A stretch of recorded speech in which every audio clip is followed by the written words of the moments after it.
پیارے ابو جان اور امی جان، مجھے آج ملک سے باہر 5 سال ہو گئے اور میں اگلے ماہ اپنے وطن واپسی کا ارادہ کر رہا ہوں۔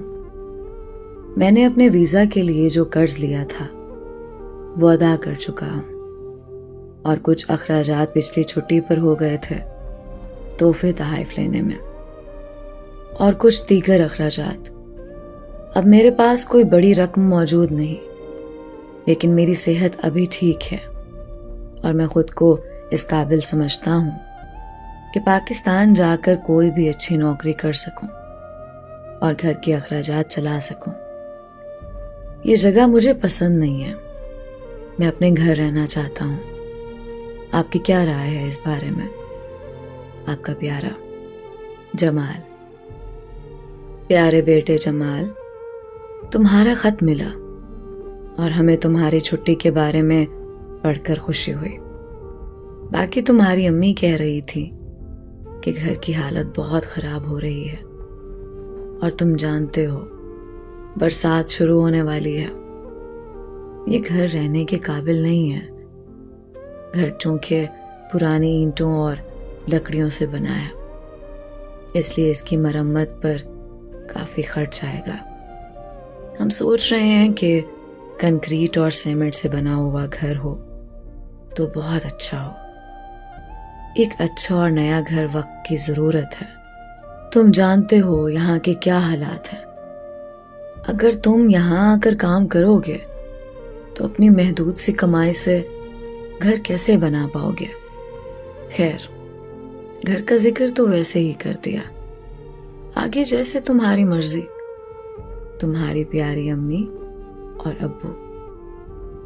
پیارے ابو جان اور امی جان، میں حساب لگا رہا تھا، آج مجھے پردیس میں 10 سال ہو چکے ہیں۔ اب میں اکثر تھکا تھکا رہتا ہوں، گھر کی بہت یاد آتی ہے، اور اس ریگستان میں کوئی ساتھی نہیں ہے۔ میں سوچ رہا ہوں اگلے ماہ ملازمت چھوڑ کر ہمیشہ کے لیے گھر آ جاؤں۔ 10 سال کے عرصے میں الحمدللہ ہمارا پکا گھر بن چکا ہے، اور ہمارے اوپر جو قرضے تھے وہ بھی میں اتار چکا ہوں۔ اب چاہتا ہوں کہ اپنے وطن آ کر رہنے لگ جاؤں۔ اب پہلے والی ہمت تو نہیں رہی، لیکن پھر بھی کچھ نہ کچھ کر کے ٹیکسی چلا کے گھر کا خرچ چلا لوں گا۔ اس ریگستان سے میرا جی بھر گیا ہے، اب اپنے بچوں کے ساتھ رہنا چاہتا ہوں۔ آپ کی کیا رائے ہے؟ آپ کا پیارا جمال۔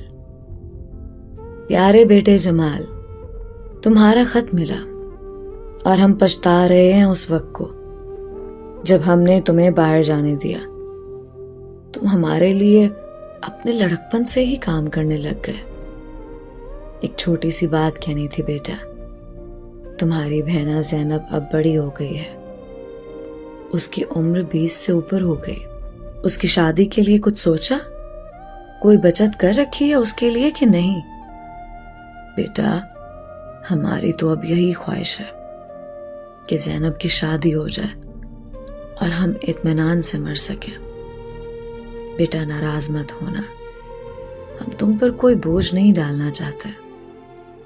تمہاری پیاری امی اور ابو۔